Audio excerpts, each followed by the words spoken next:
So we're pretty much there. We are 9:32. We're bang on. The way this is going to work, I've got about 35 minutes content, although it's difficult to judge because we're spanning so many different topics. But I guarantee that this will be over by 10:15, so that if you need to get away, you absolutely will. We'll stop the material about 8 minutes past 10, and then if you have any questions or comments, that's a good time to make them.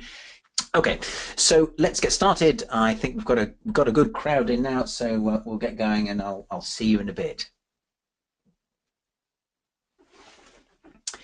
So I wanted to start today by talking. We're going, I think, in chronological order as far as I can make out. We're going to be talking about, or I'm going to be talking about, praise. Now, this is a topic which we kicked off with last year. I think what makes this really tricky is that I think there's something cultural in there. I think that, and when I say cultural, I don't just mean British or Western European or Asian or whatever. I think there is something about office culture or adult culture that makes the thought of giving somebody a piece of praise perhaps rather soft or childish.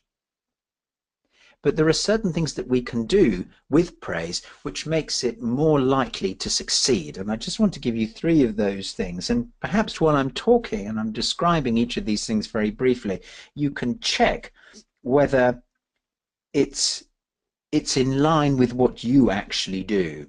So the first thing I believe that praise has to be is specific. Yeah, I think it has to be specific. And specifically about the behavior. What has the person just done, or what did you hear of them doing that makes you want to say something? So that's the first thing, picking on something that they can actually identify, and then, if it's obviously it's a piece of praise, reproduce. The second thing, I think, a second quality that I believe praise has to have, is for it to be brief. People will tend to feel awkward about praise, receiving it.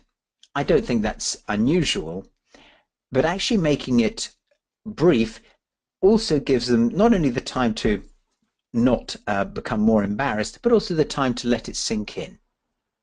Interestingly, and well, I'm going to be repeating this later on this morning as we go through the material, there's something about when we're brief, it not only makes us easier to understand, it gives people the chance to think, and then it makes people accidentally take us more seriously. It gives them the chance to take us more seriously. I suppose that's the accidental output. The third quality that I think praise has to have, and if you've been kicking around with it for any length of time, you'll know that it has to involve a feeling. Now, this is important, and let me explain this, because some people have a sort of ingrained allergy to naming or talking about feelings at work, and it's not as cringy as you might think. Again, I'll come back to feelings later on. Why a feeling? Well, a feeling is something that we can all calibrate together. It's a human shorthand that sinks in for people. It's something that we all understand pretty much in the same way. And if we were to, as a group of people here this morning, if we were to do an experiment to rank feelings in their size of in the order of magnitude, we'd all pretty much get the same meaning for the difference between afraid and petrified, irritated and angry. We kind of all understand the same things. So pleased, relieved, chuffed, we all kind of get what that means. Hence, using a feeling is a very powerful way of sending that message quickly and clearly. And, above all else, genuinely. So those are the main bits of the story for praise as I see it. Okay, so the following month, I think it must have been February, we went into sorry. Now, I think sorry is also one of those soft concepts like praise, and I chose it on purpose because saying sorry is, well, it's a really personal thing, I suppose, and I wanted to investigate, as I do when I'm choosing topics. Part of the learning is with me, because in researching it and thinking about, and how does this fit in with my framework around psychology, my humanistic drive, how do I feel about this? How do I do it? How do I see it? How do I coach people? And saying sorry is an interesting one, particularly because of the way that we deploy it. And I think most of us misuse sorry. So I want to take you through the typical process that happens, and it'll be reflected later when it comes to talking about customer complaints or customer meltdowns. So you'll see there are some repeated threads in what I say this morning, and hopefully you'll twig that this is where we're actually seeing the edges of this huge topic of communication. There are some things that apply in many different scenarios. But anyway, let's take a look at sorry and how this can really work properly. Okay, so here we have a situation, a powerful person or an annoyed client, someone who is important to us, comes metaphorically, or hopefully only metaphorically, not physically, charging towards us. Our immediate tendency is to say sorry. The reason we're saying sorry, whether it's our fault or not, is because what we've tended to do is to actually place ourselves in the target area. So we make ourselves the victim. What I'm suggesting, and what I know works well, and incidentally this is something that I studied for my doctoral thesis in call centers, a much smaller one than is pictured here, is actually helping people on an emergency line deal with the tirades that they got in a completely different way, in a way which was sustainable, in a way which made them much more resilient to getting a constant hammering for 7 hours a day. And the first thing was to take themselves out of the target area. And the way they were doing that is by empathizing with the individual rather than apologizing. So they would find themselves experimenting with saying things like, you sound really annoyed. You're obviously frustrated with something we've done, with the late delivery, with whatever they were complaining of, with the fact that we've cut you off. And in that way, instead of a victim, the person who is listening, who is taking the tirade, doesn't actually feel like they're taking a tirade anymore. They've actually turned into the facilitator, because they've stepped aside from the target. So essentially, the message is there, feelings before fixes. Then there is time for a fix, but we know it's time to go on to a fix when the person cools down. This is not the same as letting somebody burn themselves out. That's a common thing that people are taught on helplines and in contact centers and in customer service positions. Just let them talk and shout until they run out of steam. I don't believe that's morally very good. I think it's much more helpful and genuine and human to actually help the person to feel heard, to be taken seriously, whether we agree with them or not. So that's the routine there for how to say sorry. Basically, listen to the person and take yourself out of the target area. Don't try and fix it until they're ready. And then, right after that, then you can say sorry. Okay. So the next topic we tackled a little later on in the year was to do with diluting speech. This is one of my favorite ones, and this was extremely popular. I like this one because it turns up so often. so much of what we say isn't really what we mean. So what we tend to do is to use a number of different devices to dilute our speech. Now, there are many different reasons we might do this. Often it's because we're afraid of the consequence of actually saying what we mean. We're afraid that it's too strong, that it'll cause offense, that it might actually create a backlash, and we might not know what to do with that. So here are three key ways in which we tend to dilute our speech. And what happens as a result of that is that, of course, we don't get what we want, and we get frustrated, and then we get annoyed, and then actually we come across even worse than we might have if it'd been straightforward in the first place. Well, the first thing we do is to use indirect or fluffy language. We use euphemisms and figures of speech. We present things as they're not, hoping that by the time the people twig to what's happening, they kind of will be all right about it. Now, they might behave all right, but inside, penny to a pinch of salt, they'll be thinking, why didn't he just say that? Why didn't she warn us? The second thing that we tend to do to sort of cover our tracks, to soften the blow, is to use too many words. Now, have a think about the way that you make your important messages. Do you find yourself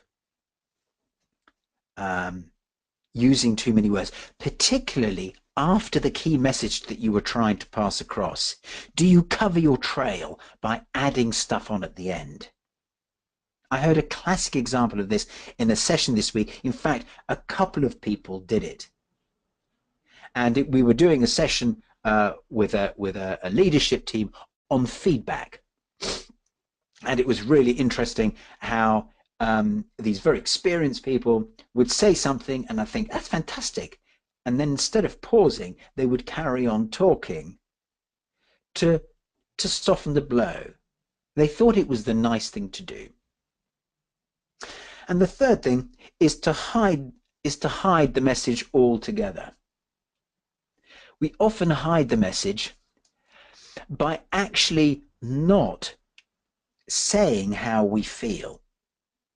And that harks back to the last slide, where actually listening to the feeling in somebody who isn't being direct with us is an important job. But we can make it really easy for people to understand us if we stop pretending that we're feeling one way and talking another. Classically, people say, how are you? Oh, I'm all right.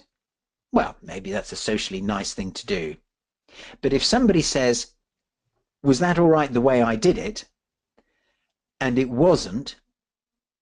If we choose to say, yeah, it was fine, we give them the opportunity to take the hint. Yeah, it was fine. But if they don't fancy it, they won't. And we get stuck with a second-rate product. So that was how we dilute meaning. Now, the fact is, this also happens remotely. I mentioned in the invitation about how to optimize remote meetings. Well, here's one of the, we're not going to make that a topic in itself, but here's a classic example of where precise language really counts when people are at the other end of a camera, other end of conference calls. We have to call this stuff out. Hinting is just not good enough. We have to be specific so the people who aren't in the room with us get the correct message. Now, how do we fix these things? There are ways to fix it. The first thing to do is to actually correct ourselves. We can give ourselves another chance by actually drawing attention to a communication mistake we've made. How does this sound? It might sound something like this. Well, yeah, it was okay, John. Actually, no, if I'm really honest, it wasn't really okay. I was disappointed because it was missing XYZ.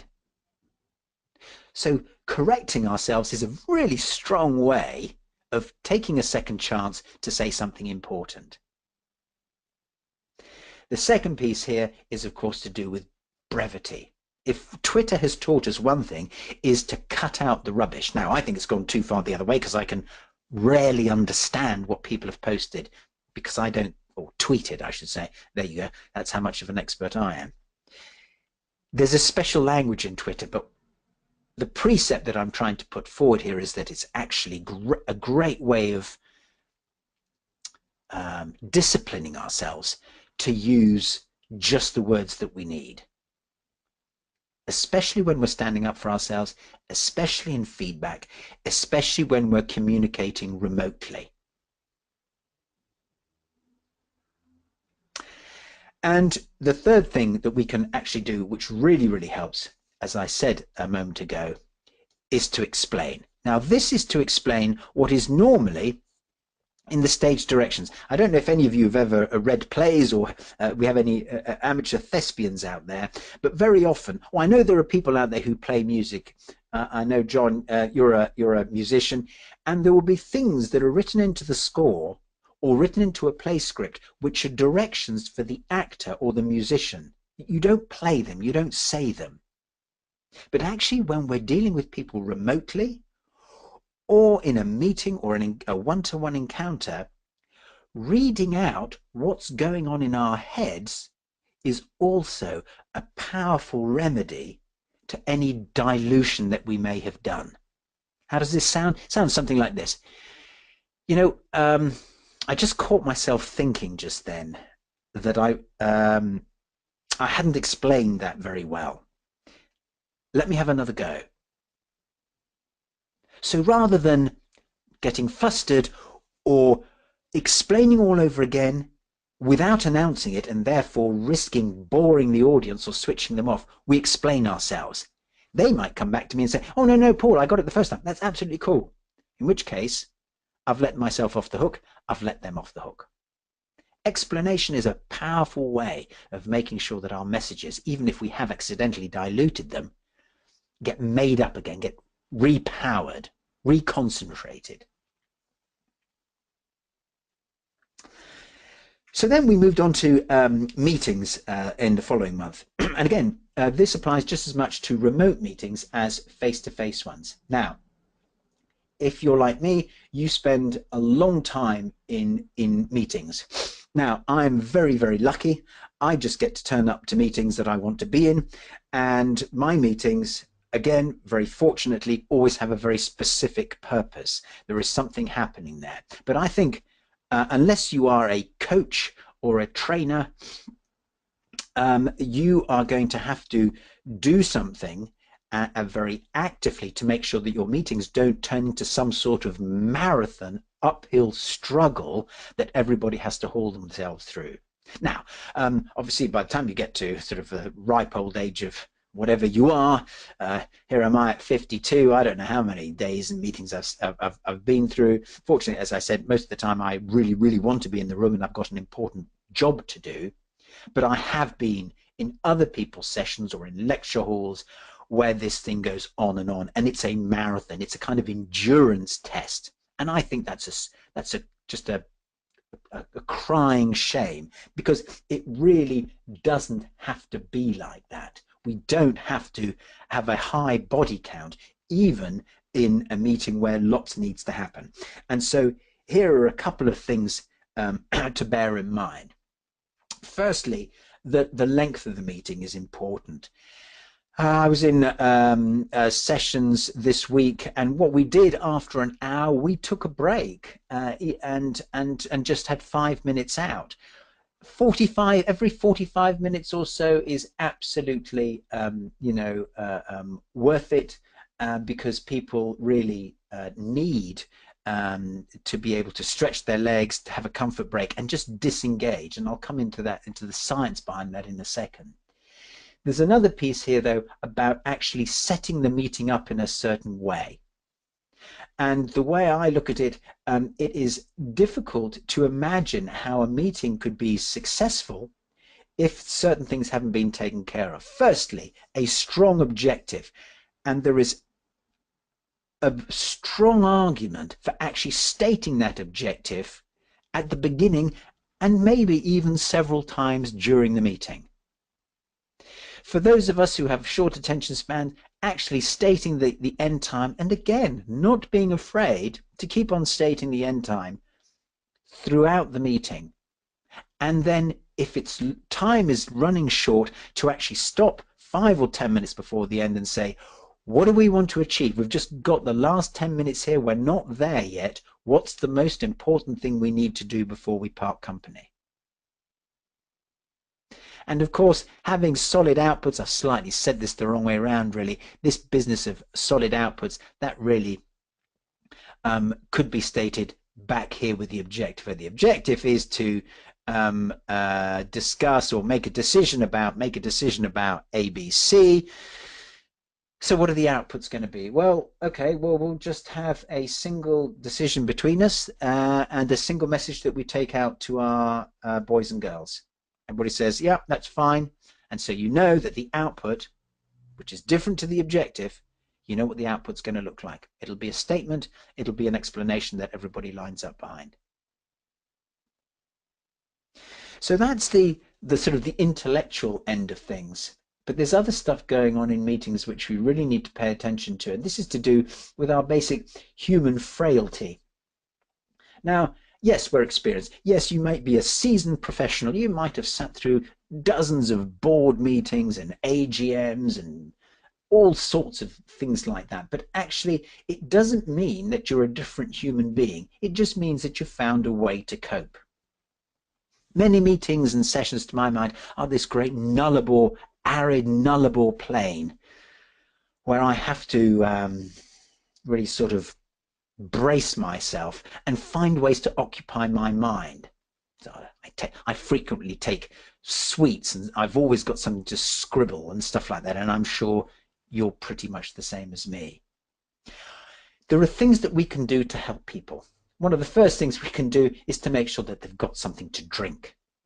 Interestingly, water deficiency is one of the ways in which we can really mess up how people are functioning.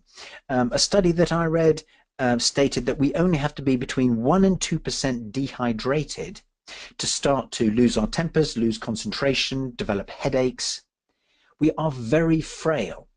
It doesn't take much to make our bodies start to fail. Hence the desert scene. Our bodies are constantly being drained of water. We live in an air-conditioned world, and that's what happens. So another thing that is worth bearing in mind is attention span. Attention spans, there was Microsoft did a study that basically revealed that whilst we used to have an attention span of around about 12 seconds, say about 20 years ago, that's now gone down to 8. The goldfish, however, has managed to retain his attention span and still has one of 9 seconds. So fish have a longer attention span than us. Now, obviously, we have got into bad habits and we can refocus, hopefully a little bit better than the goldfish. But bear in mind that people aren't as resilient as they seem, and certainly their attention spans are beyond even their control. So my message to you is, don't make them work too hard. Don't give them time to switch off. Make your meetings shorter, or do something which is constantly changing the pace and what they see in front of them. So that's meetings. Again, it applies to long distance calls and all the other things that we do to each other in the course of business. Take this human frailty bit seriously, and you will have much more successful meetings where people actually leave knowing what the heck happened. Okay, then we are going on to helping now. Helping. I ran this webinar around about the middle of last year, and I identified 4 different ways in which managers or leaders actually get in the way. Far from helping, they make things worse than they were before, often making people feel disempowered. We have here, first of all, the first type of helper is the deep diver. Now, this person is actually getting stuck into all the detail, appearing in meetings that they shouldn't be in, talking to the people that they shouldn't be talking to. And this often cause huge problems, maybe when a non-executive director or one director goes into another's territory and starts to talk to the people. It can be very positive. It can show a great willingness to break down silos, to break down the rank structure. Just bear in mind whether you are actually sending messages or actually explicitly giving messages that aren't needed by the recipients. So that was the first kind of help, in inverted commas, that was being given that is not as helpful as it first appears. The second kind of helpful thing was the notion of the perfect manager, the perfect leader who likes 100% from the troops. And actually, this sort of thing is a fallacy and really doesn't turn out in practice. And to be honest, people, managers, leaders who ask for effort and which is within the capabilities of their people are far more likely to promote striving, particularly if they praise people for whatever they do. Praise typically gives people the chance to say, gosh, I want to do more, as does constructive criticism, as does giving negative feedback. But asking for 100% really wears thin, and it exposes the manager to all kinds of ridicule. The other kind of help that we featured was the sage. People who go to their leaders asking to bounce some ideas off or asking for guidance are sometimes met with somebody who wants to tell them chapter and verse how to do their jobs and all about their experience. I think this is really debilitating and doesn't help people to develop. For me, the ultimate sage, should the leader wish to cast themselves like that, is actually saying, well, come on then, I'll think about this with you. Let's have a talk about it. What's on your mind? And then we'll spend most of the conversation empathizing and helping the person who's looking for the solution to realize that they almost certainly have the solution themselves. And that, I think, is the most powerful way to help as the sage. And then there's the tank commander. You'll be familiar with these, who come in and the sort of tin pot warrior and just throwing commands around. Sometimes in high pressure situations, that's absolutely fine. But we kind of know that's going to work and we don't mind it. It's when there's the whole command and control thing goes on, and that is uncomfortable, and people will find ways to goof off, will find ways to disattend. The adults we're working with, as always, but maybe even more now, are very savvy about their life quality, what they want to do, how hard they're prepared to push. More than ever, people want a decent quality of life that maybe 30 years ago was not expected. We thought we turned up to work, we did a job, we did exactly what we were told, but now people want something rather more than that, and I think that's great. That's as it should be, because ultimately we actually get the whole person, the whole brain, the whole mind in to work with us, but certainly not if we treat them like soldiers, like stupid soldiers. Okay, so a number of times in any particular year, the notion of feedback turns up, and I'm just going to spend a couple of minutes on feedback. So firstly, what is feedback about? Why do we actually give feedback? Well, it's a chance to think. Giving feedback to somebody gives them the opportunity to evaluate how they have behaved. Feedback is not telling them what to do. Feedback is giving somebody food for thought. Here's some of the things that can go wrong with feedback, and these are commonly occurring, and I've Gosh, I think I've collected these over about the last 28 years. I remember these from way back and they turn up again and again. Here are the four. Firstly, people tend to be really judgmental with their feedback. What do I mean by judgmental? Statements like, I don't think you should have done that, or that was harsh, or you can't be aggressive with somebody.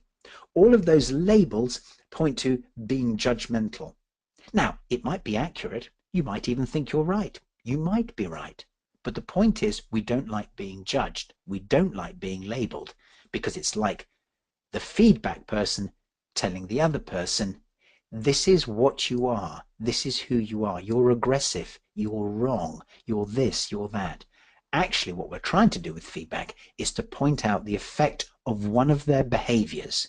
We're not trying to point out the effect of them as people. Second thing, not being specific. I've covered this a few minutes ago. We have to nail the behavior that they did to make it really clear for them. Getting emotional with people by not revealing our feeling is also unhelpful. We're not trying to, in fact, we're trying the exact opposite of intimidating the person we're talking to. We're trying to get them to pay attention to our message. It's a heartfelt message, and we don't even have to raise our voices. And lastly, it's very easy to overload people. Try to stick to one piece of feedback at a time. Maybe an upside and a downside, and then stop.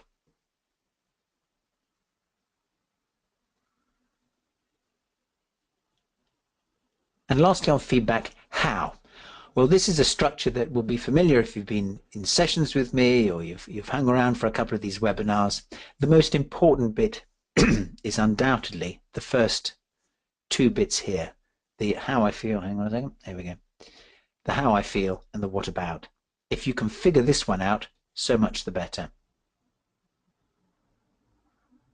I was pleased when you turned that report in on time. I was relieved when you turned up to that meeting because I couldn't have done the technical stuff without you. That's this bit here.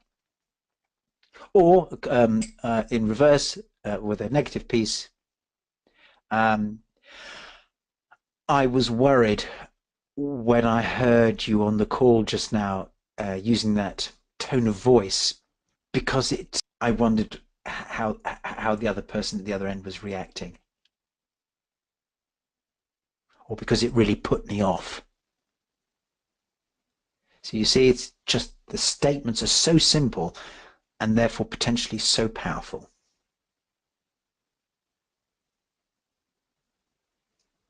Okay, and then on to customer meltdowns.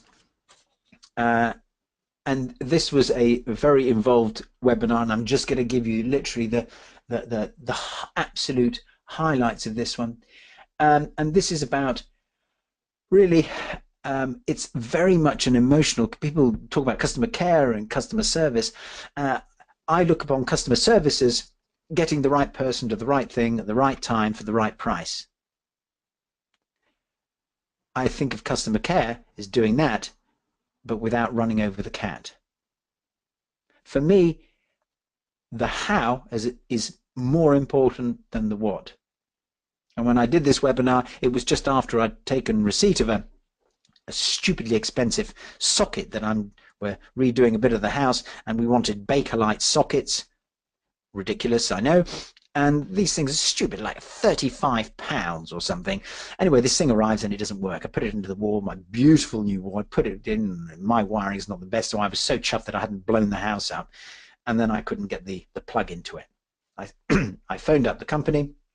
They apologized profusely. They empathized with me, and I had a beautiful new one in a lovely brown paper package tied up with string, just like the Sound of Music song said. And the care that I got from them was just wonderful. I felt like they really cared. So I totally forgot about the expensive non-functioning socket as a result. And so, which brings me to the whole issue of sorry, and how we tend to handle sorry, which is to actually deploy it as soon as we get frightened by a barrage And of course, this is a real wind up for the customer, because it actually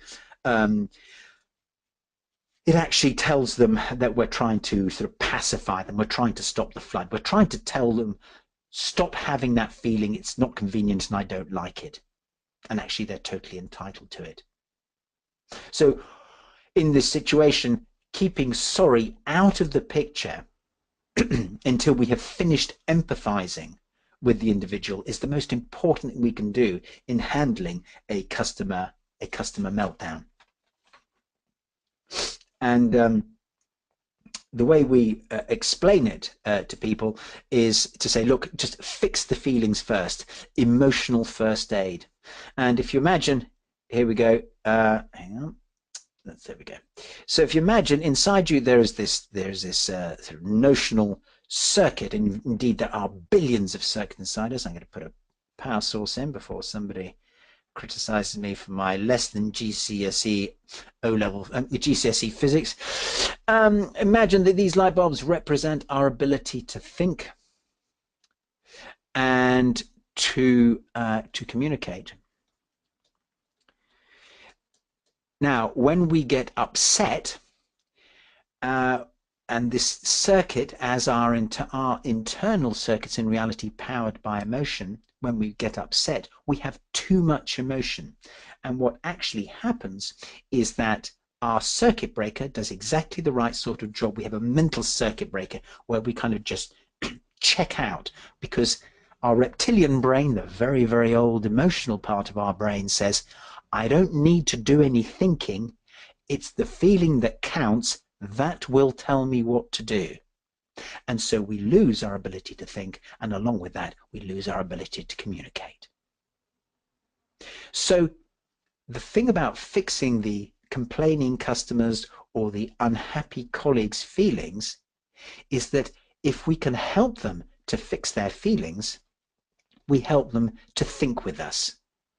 Do you remember back at the beginning of this morning, I was talking about removing yourself from the target area? This is what it's about. It's about getting out of the way of the target so that you don't feel like you're getting shot at, and so that you can be useful to the person who's having the big feelings. And we're useful to them by empathizing. You sound, you seem, and then the name of the feeling that we think they're having the most of.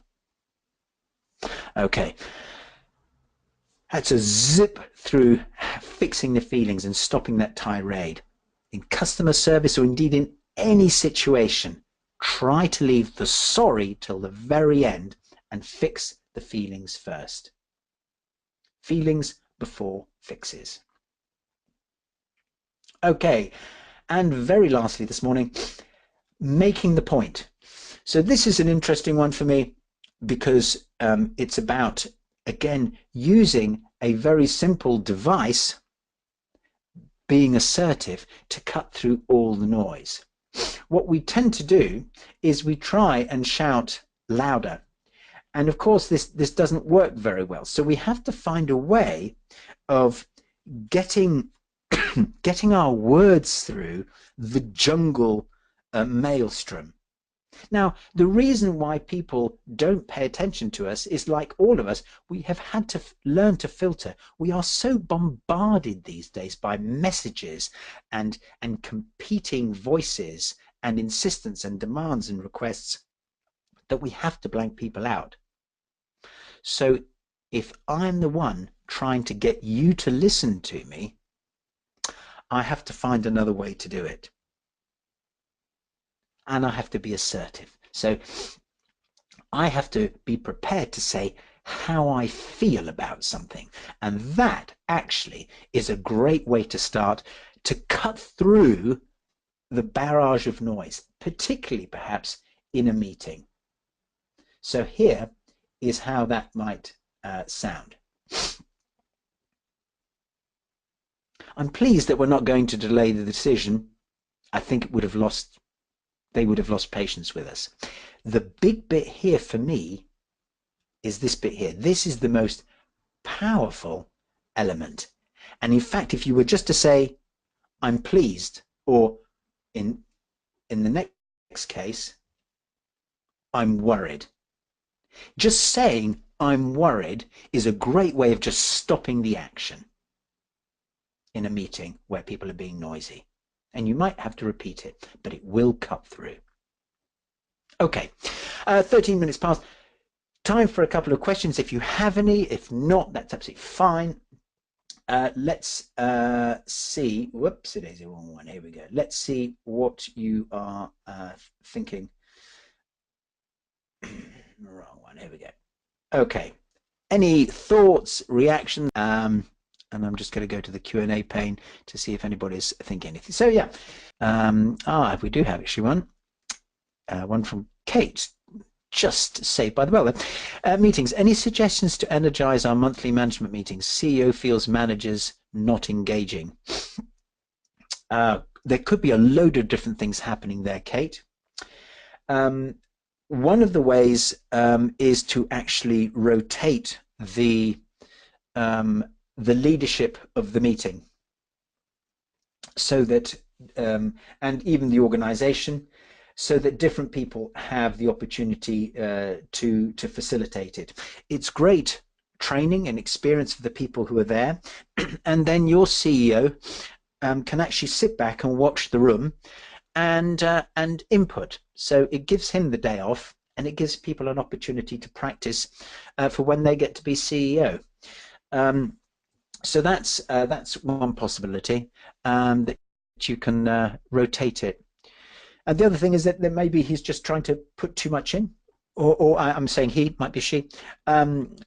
He might also be maybe rather hogging it, particularly if they're staying quiet. What often happens is that the person tries to open up. It is a she. I was right. Thank goodness for that. I covered myself before you typed that, Kate.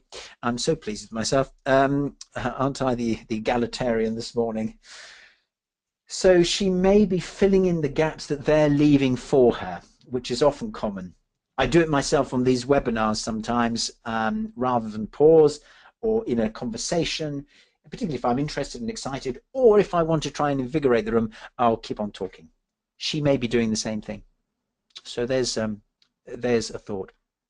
Okay, as advised, I want to end near as darn it on time. So if you have another question, that's absolutely fine. I will come back to that presently. So to recap for the year, the grand recap, the most important thing for me is undoubtedly to listen. We don't listen enough. We could get so much more if we just paid attention to how our colleagues are feeling. The second thing is, which I think is vitally important, we need to pause a lot more. Pause to think, pause to let other people think. Just pause to really take stock of what decisions we're making. And the third and probably most important one is to eat more cheese. As the mouse, our friend, suggested, that's probably the most important thing we can do. I hope you've enjoyed the webinar this morning. Thank you very much indeed for your time, and not just today, but through the whole year. I hope you have a fantastic holiday, however long you choose to take. So big thank you to you, big thank you to Nicola, who's in a couple of rooms away, who does all the electronic and clever stuff. She looks after all the databases, she looks after you guys when you book and trying to book or make a mess of the booking. She comes and picks up the pieces. So a big public thank you to her for all her support this year. Really looking forward to seeing you next year and joining us, for you to join us on our webinars. Next year, I've got some topics already lined up. Dealing with task overload, that's one that people really struggle with. How to say no, which is obviously part of managing our great task overload. And not taking on other people's problems. Increasingly, people are under pressure and making themselves unwell. And the tendency is for people who really have a big heart and want to help, is to actually take on their problems. So this is the business of resilience, and we're almost certainly early on in the year going to do something about how not to take on other people's problems, but nevertheless still help them. Anyway, if you want to stick around for some more questions, fantastic. I'll stick around for a couple of minutes, but otherwise have a fantastic holiday season, and I'll see you in 2017. Bye for now.